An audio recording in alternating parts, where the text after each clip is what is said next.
Welcome to all. Inlet velocity triangle के बाद अब हमें सेंट्रीफ्यूगल कंप्रेसर का एग्जिट वेलोसिटी ट्रायंगल भी देखना है।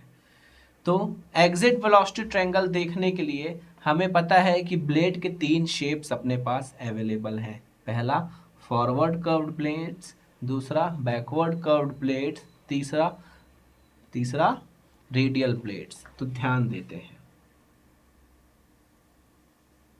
ये मान लीजिए अपना इम्पेलर का वो है, यहाँ पे अपनी क्या है ब्लेड्स लगी हुई हैं। ठीक है, तो सबसे पहले इस डायरेक्शन में मान लेते हैं घूम रहा है अपना, तो ये फॉरवर्ड कर्व्ड ब्लेड्स कैसी रहेंगी, जो ब्लेड्स की बेंडिंग रहेगी वो इन द डायरेक्शन ऑफ क्या होगी, मोशन होगी। तो इस डायरेक्शन में मोशन हो रहा है, इस डायरेक्शन में बेंडिंग है। तो अपन ने माना है एंट्री तो जो हमेशा रहेगी वो कैसी रहेगी, एंट्री तो अपन ने इनलेट वेलोसिटी ट्रायंगल में देख लिया कैसी रहेगी, ऐसी रहेगी हमेशा अल्फा 90 डिग्री। ये V1 is equal to VF1 और ये VR1 और ये U1। ठीक है, उसके बाद जो एग्जिट रहेगी वो कैसी रहेगी, अब फॉरवर्ड बेन में तो ये रिलेटिव वेलोसिटी यहाँ से ऐसे निकलेगी, रिलेटिव वेलोसिटी यहाँ से निकली कितनी VR2, VR2 निकली। अब उसके बाद रिलेटिव वेलोसिटी ऐसी निकली, तो उसके बाद ये कैसे हुआ अपना, U तो इस डायरेक्शन में है, U2 इस डायरेक्शन में, तो U2 इस डायरेक्शन में हुआ, तो ये अपना क्या हो गया V2, और ये इसके पैरेलल U2 के पैरेलल ये अपना क्या रहेगा VF1। तो यहां से यहां तक अपना क्या हो गया U2 और यहां से यहां तक अपना क्या हो गया VW2। क्लियर, इसको थोड़ा सा और अच्छे से बना के समझते हैं।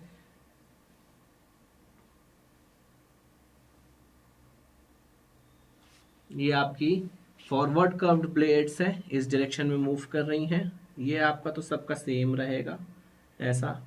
अब ये रिलेटिव वेलोसिटी अपनी ऐसी गई, ये क्या हो गया VR2, और U तो किस डायरेक्शन में जाएगा, इस डायरेक्शन में जाएगा, टेंजेंशियल वेलोसिटी तो इस डायरेक्शन में रहेगी परपेंडिकुलर टू द मोशन। तो U अपना कितना हो गया U2, और इस डायरेक्शन में अपना ये गया क्या, यहाँ से यहाँ तक V2, इन दोनों के बीच का V2, और यहाँ से निकला अपना VF2, और ये क्या हो गया यहाँ से लेकर पूरा यहाँ तक, ये वाला तो क्या हो गया अपना U2, और ये वाला कितना हो गया VW2। क्लियर, ये वाला किसके लिए हो गया, फॉरवर्ड कर्व्ड के लिए। अब बैकवर्ड कर्व्ड के लिए देखते हैं। बैकवर्ड कर्व में ब्लेड्स बैक साइड मूव है, इस डायरेक्शन में मोशन हो रहा है, लेकिन ब्लेड की बेंडिंग उल्टे डायरेक्शन में है। ठीक, तो ये वाला तो अपना कैसा रहेगा, रेडियल एंट्री ही रहेगी, ये ऐसी एंट्री तो सेम रेडियल, लेकिन एग्जिट अब इस डायरेक्शन में अपना, जिस डायरेक्शन में ब्लेड का मुंह रहेगा उस डायरेक्शन में क्या रहेगी अपनी R2 VR2। अब U तो किस डायरेक्शन में, उस डायरेक्शन में है परपेंडिकुलर, इस तरह से टेंजेंशियल वेलोसिटी U इस डायरेक्शन में U2, और V किस अपना ये किस तरफ VF2 इस तरफ VF2। तो यहां से VF2 और इसके बीच में ये जो बनेगा ये कौन सा बनेगा V2। तो ये वाला अपना क्या रहा U, यहां से लेकर यहां तक अपना पूरा U रहा, और ये वाला यहां से लेकर यहां तक VW2। क्लियर हुआ, ये वाला एंगल कितना हुआ अपना फाई, ये वाला बीटा। इधर ये वाला एंगल कितना हुआ VR2 और U2 के बीच में फाई, और ये वाला बीटा। ये हो गया फॉरवर्ड, ये हो गया बैकवर्ड। अब इसके बाद रेडियल भी देख लेते हैं। तो रेडियल कैसी रहेंगी, ऐसी ब्लेड सीधी सीधी एकदम। तो यहाँ पे एंट्री पॉइंट तो वैसे ही रहेंगे सारे सेम।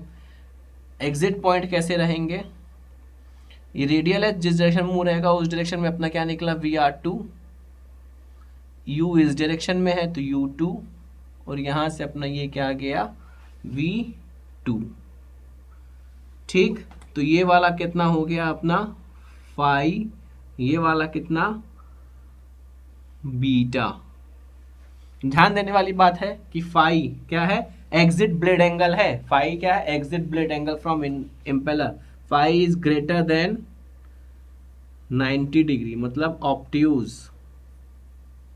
दिख रहा है यहाँ पे जो फाई है वो लेस देन 90 डिग्री, मतलब एक्यूट। और यहाँ पे रेडियल में फाई जो है वो कितना है 90 डिग्री, मतलब राइट एंगल ट्रायंगल। तो ये तीन कंडीशन बनती हैं अब अगर एग्जिट वेलोसिटी ट्रायंगल के। इस डायग्राम में आप कॉम्प्रहेंसिव तीन ट्रायंगल देख सकते हैं।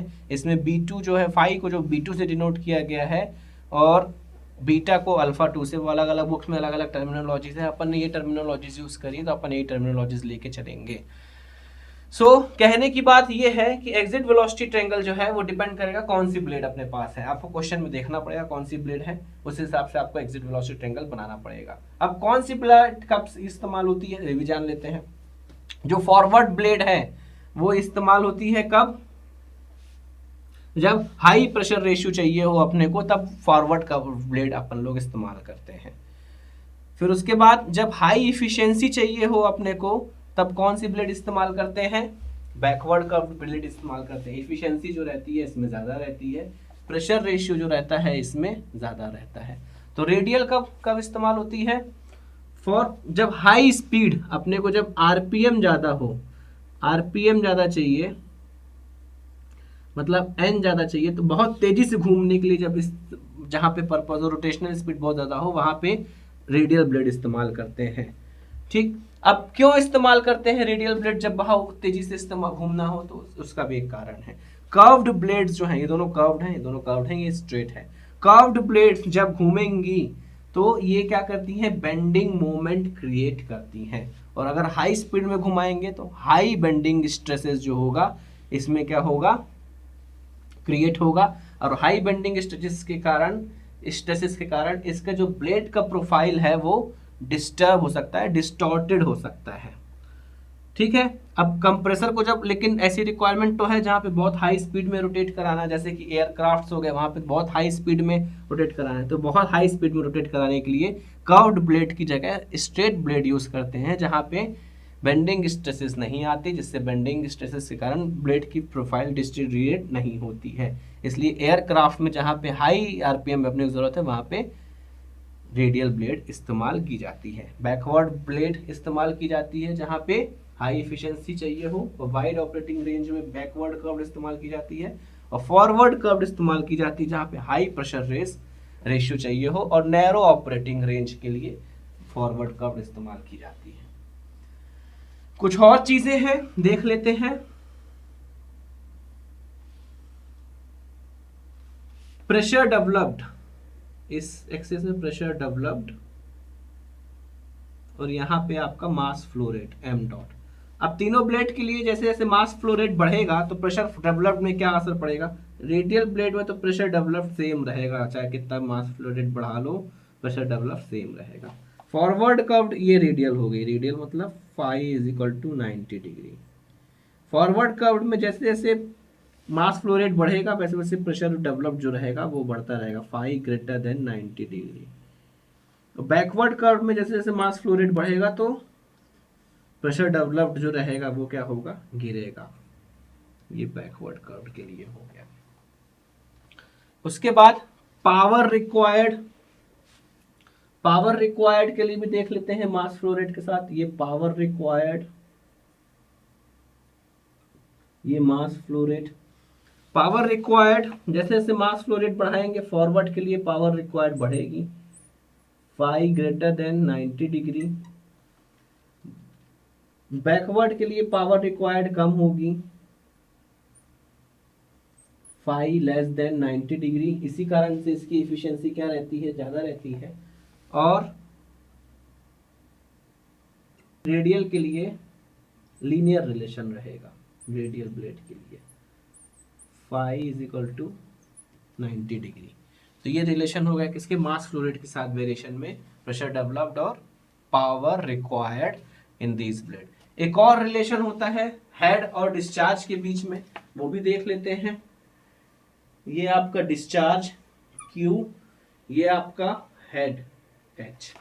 अब जैसे जैसे हेड बढ़ेगा तो जैसे जैसे डिस्चार्ज बढ़ेगा तो हेड जो डेवलप्ड होता है वो किस में बढ़ेगा, सीधी सीधी बात है, वो वही बात हो गई अपनी, प्रेशर डेवलप्ड मतलब हेड डेवलप्ड, यही वाला हो गया। ये किसके लिए, phi is greater than 90 degree, ये किसके लिए, phi is equal to 90 degree, और ये किसके लिए, फाई लेस देन 90 डिग्री। तो ये Q के साथ भी, Q मतलब मास फ्लो रेट वही हो गया, ये प्रेशर डेवलप्ड मतलब इसके टर्म में भी अगर पूछे तो भी रिलेशन अपने को सेम रखना है। So I hope exit velocity triangle आपको अलग अलग केसेस में समझ में आए होंगे। इनलेट वेलोसिटी ट्रायंगल तो आपको हमेशा सेम लेना है, लेकिन एग्जिट वेलोसिटी ट्रायंगल जिस हिसाब से आपको प्रोफाइल दी हो ब्लेड की, उस हिसाब से आपको एग्जिट वेलोसिटी ट्रायंगल बनाना है। आई होप आपको समझ में आया होगा। Thanks for paying your attention.